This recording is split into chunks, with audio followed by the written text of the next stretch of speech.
日的外海，一台中国籍的铁壳船，专程来闯20吨的猪肉制品，佮非法甲咱食过界。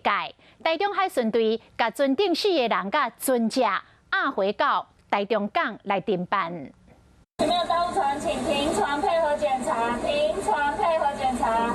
海巡人员大声放送，要求头前这只中国籍铁壳船随停船，不过船顶人并无照指示，海巡队随加速挖进停船检站。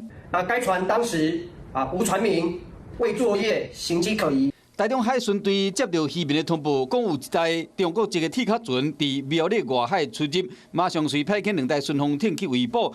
并且伫船舱内敲到20吨的猪肉制品，海巡队将船顶4人甲船只拢押回台中港侦办。